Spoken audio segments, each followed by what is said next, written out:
اختصموا فی ربہم، ہادان یہ دو گروہ مسلمان اور کافر، مومن اور فاسق، خصمانی یہ دونوں دشمن ہیں آپس میں، اختصموا فی ربہم اپنے رب کے بارے میں جدال کرتے رہتے ہیں، جنگ کرتے رہتے ہیں، دونوں گروہ دشمن ہیں باہم میں، اور رب کے بارے میں کیا کہتے ہیں؟ کہتے ہیں کہ یہ بت رب ہے، ایک کہہ رہے ہیں کہ خدا خالق کائنات رب ہے، اور ایک جو ہے نا دین اسلام حق ہے کہ جنگ کر رہے ہیں ان کے ساتھ، وہ کہہ رہے ہیں دین اسلام باطل ہے کہ آپس میں ان کی جنگ ہے۔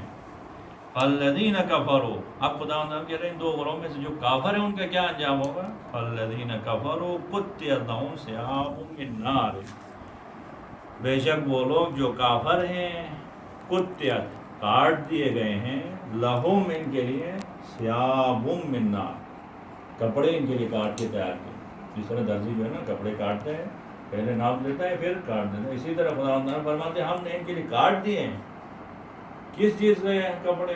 من نار، آگ کے کپڑے ان کے لیے تیار کیے ہمارے کے لیے، یصب من فوق رؤوسہم الحمیم، اور آگ کے کپڑے پہنانے کے ساتھ ان کے سر کے اوپر ڈالا جائے گا، من فوقہم ان کے سر کے اوپر، رؤوسہم سر کے اوپر کیا؟ حمیم کھولتا ہوا پانی، گرم پانی ان کے سر کے اوپر ڈالا جائے گا۔ دیکھیں کیسی حالت ہوگی اس وقت کہ ادھر سے خدا فرماتے ہیں کہ آگ کے کپڑے ان کو پہنائے جائیں، اور اس آگ کے کپڑے پہنانے کے ساتھ سر کے اوپر کھولتا ہوا پانی کیا ہے ڈالا جائے گا، تو کھولتا ہوا پانی ڈالے تو کیا ہوگا؟ یسحر بہ ما فی بطونہم والجلود، اس گرم پانی کی وجہ سے ان کے پیٹ کے اندر جو کچھ ہے وہ، اور والجلود اور ان کے چمڑا جو ہے نا پگھل کے زمین پہ گر جائے، ایسا گرم پانی جو ہے ان کے اوپر ڈالا جائے۔ وَلَهُمْ مَقَامِعُ مِنْ حَدِيدٍ، اور ان کفار کو مارنے کے لیے ہمارے پاس ڈنڈے ہوں گے، مقامیع ڈنڈے، من حدید لوہے کے ڈنڈے ہوں گے۔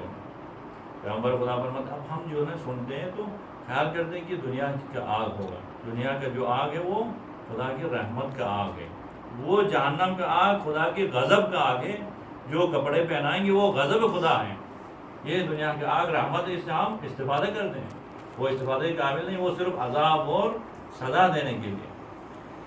اب پیغمبر خدا فرماتے ہیں کہ یہ جو ان کے پاس فرشتوں کے پاس ڈنڈے ہوں گے لوہے کی، جس سے گناہگار کو، جس سے کفار کو ماریں گے، اور ان ڈنڈوں میں سے ایک ڈنڈا دنیا میں لا کے رکھیں تو پیغمبر خدا فرماتے ہیں اجتماع الثقلین، جن و انس اکٹھے ہو کے اس ڈنڈے کو نہیں اٹھا سکتے گے، اتنے وزنی اور اتنے گرم ہوں گے، جن و انس مل کے اس ایک ڈنڈے کو کیا ہے نہیں اٹھا سکتے زمین سے۔ یہ عالم ہے آخرت، اسی لیے ہر نبی نے، ہر وصی نے اپنے آپ کو پروردگار کی درگاہ میں پیش کرتے ہوئے گڑ گڑا کے دعا مانگی کہ خدا ہمیں آگ سے نجات دے، آگ سے نجات، جہنم سے نجات، اور خدا و تعالیٰ نے بھی اتنی تاکید کی ہے کہ اپنے آپ کو آگ سے بچاؤ گے، اسی لیے ہر محل پہ، ہر سورہ میں، ہر آیت میں خدا و تعالیٰ کسی نہ کسی طریقے سے آخرت کو یاد دلا رہے، آخرت کو یاد دلا رہے، جہنم کے بارے میں بتا رہے تاکہ آپ لوگ جہنم سے بچیں۔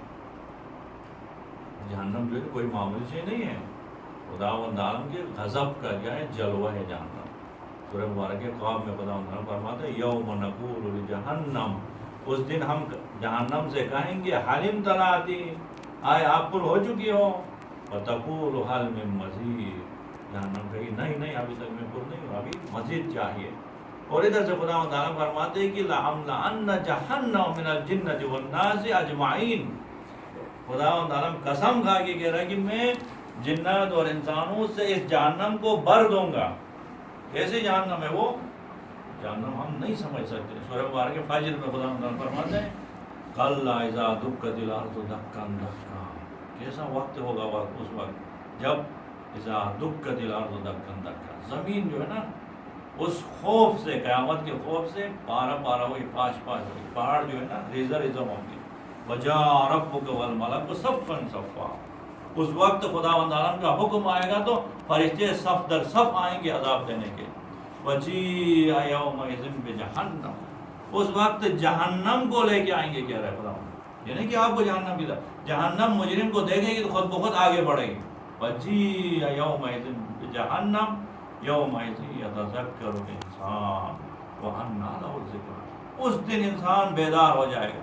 اور خداوند تعالیٰ فرماتے وَأَنَّىٰ لَهُ الذِّكْرَىٰ، اس بیداری کا کیا فائدہ، اس وقت بیدار ہونے کا کیا فائدہ. آج دنیا میں بیدار ہو، آج دنیا میں اسی جہنم سے اپنے آپ کو محفوظ رکھنے کی کوشش کرو. سورہ مبارک ہے دخان میں خداوند تعالیٰ اسی طرح بیان کرے کہ جہنم میں کیا ہوگا. ان یوم الفصل کان میقاتہم اجمعین، بے شک یوم الفصل وہ دن ہے جس میں آپ سب کی ملاقات ہوگی، کوئی نہیں بچے گا وہاں پہ، بچے ہو بوڑھا ہو سب کو خداوند تعالیٰ وہاں پہ اکٹھا کرے گا. ان یوم الفصل میقاتہم اجمعین یوم لا یغنی مولا عن مولا شیئا ولا هم ینصرون، اس دن کوئی دوست کسی دوست کا کام نہیں آئے گا. ولا هم ینصرون، کسی کی مدد نہیں ہوگی، مدد صرف اس کی ہو جس نے نیک اعمال لے کیا. ان شجرۃ الزقوم، اس وقت آپ کے لیے زقوم کے درخت سے کھلایا جائے گا. زقوم کا درخت کیا ہے؟ ان شجرۃ الزقوم طعام الاثیم، یہ گناہگار لوگوں کے لیے طعام ہے یہ جہنم کا درخت جو زقوم ہے. طعام الاثیم کالمہل یغلی فی البطون، اس درخت سے کھائیں گے تو پیٹ جو ہے نا پگھل کے زمین پہ آ کے رکھ گا، اتنا گرم ہوگا. کالمہل یغلی فی البطون کغلی الحمیم، جیسے گرم کھولتا ہوا پانی پہ انسان کے اندریا جو ہے نا پگھل جائیں گی، اسی طرح کا پانی. خذوا کغلی الحمیم ثم صبوا من فوق رؤوسہم الحمیم، پھر اس کے بعد ان کے سر کے اوپر کھولتا ہوا پانی ڈالا جائے. ذُقْ إِنَّكَ أَنْتَ الْعَزِيزُ الْكَرِيمُ، چکھ لو اس عذاب کو. دنیا میں تو اپنا آپ کو عزیز و کریم سمجھ کے بیٹھے تھے، آج اس پست عذاب کو چکھ. یہ خدا کا اٹل فیصل ہے. اسی لیے ایک دفعہ امیر المومنین السلام فرماتے ہیں کہ میرے آنکھ میں درد تھا، آنکھ کے درد کی وجہ سے بے قرار تھا، کبھی چلا کے رو رہا تھا اتنا درد. کہہ رہے کہ کبھی مجھے ایسے درد کا احساس نہیں ہوا. اس درد میں مبتلا تھا. دیکھا پیغمبر خدا میرے سرانے پہ آئے حضرت کے لیے، آگے کہا پیغمبر خدا نے فرمایا کہ یا علی، کفار کے روح جب قبض کرنے کے لیے فرشتے آئیں گے تو یہ منظر ہوگا کہ جہنم سے شعلے لے کے آئیں گے، ان شعلوں کے ذریعے سے اس کے روح کو بدن سے جدا کریں گے. اس عالم میں پیغمبر خدا نے اس وحشتناک منظر کو بیان کیا. امیر المومنین فرماتے ہیں کہ میں بسترے سے کھڑا ہو کے ادب سے بیٹھ گیا پیغمبر خدا کے سامنے. وہ جو قیامت کا جو ذکر ہوا روح کو قبض کرنے کے وحشت کو بیان کیا تو تیرے میرے درد جو آنکھ کا تھا وہ میں بھول گیا. اس عذاب کو سن کے جو درد میرے آنکھ کے تھا وہ میں بھول گیا. اور میں نے رسول اللہ سے کہا یا رسول اللہ ایک دفعہ پھر سنائیں کیا عالم ہوگا اس کا.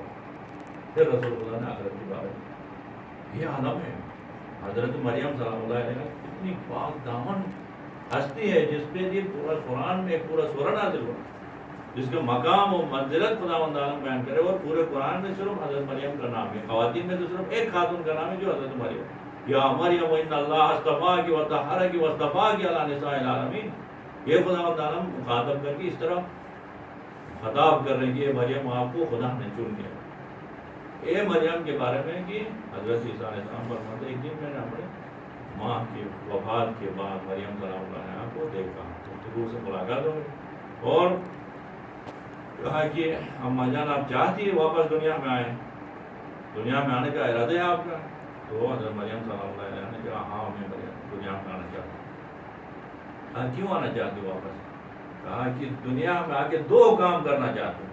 ایک سرد راتوں میں جا کے وضو کر کے نماز شب پڑھتے ہو، اور دوسرا میرا ارادہ ہے کہ گرم دنوں میں لمبے جو گرم دن ہوں گے جون جولائی کے، ان دنوں میں روزہ رکھنا چاہتی ہوں تاکہ ان دو ذریعوں سے میں آخرت کے جو مرحلے وہ آسان ہو جائے. وہ مرحلہ بہت سخت ہے. اسی لیے امیر المومنین السلام چیختے ہوئے چلاتے ہوئے کیا ہے وہ قابض علی لحیتہ قائم فی المحراب قابض علی لحیتہ یتململ تململ السلیم ویبکا بکا الحزین. یہ مولا کے روزانہ اس طرح ہوتے تھے، جاتے تھے محراب میں عبادت میں کھڑے ہیں، داڑھی کو پکڑ کے ایسے چیخ کے رو رہے ہیں جیسے بوڑھی ماں جوان بیٹے کے جنازے پہ رو رہے ہیں، ایسے بے قرار ہے جیسے سانپ نے ڈس مارا. بے قرار ہو کے کیا کہتے ہیں یا دنیا الیک انی ابیت عرفت ام الی تشوقت لا حان حین ہیہات گر غیرے قد طلقت کی سلاسل لا رجعت فیہا فعائش کی کثیر و عمل کی حقیر و خطر کی یسیر. پھر مولا روتے ہوئے چلاتے ہوئے فرماتے آہ من قلت الذات ببعد السفر وطول الطريق وعظيم الجوع، واہ ہو ابو طالب کے بیٹے کے اوپر کہ میرے پاس زاد رہا بہت کم، وہ سفر بہت طولانی ہے، اور مولا فرماتے کہ میرے پاس زاد رہا تو جن کی ایک ضربت جو ہے وہ سکرین کی عبادت سے، کیونکہ منظر ایسا ہے۔ آگے سورہ معارج میں خدا مطلب کیا فرمایا، تعرج الملائکۃ والروح الیہ فی یوم کان مقدارہ 50,000 سنہ، قیامت کے ایک دن دنیا کے 50,000 دنوں کے برابر ہو۔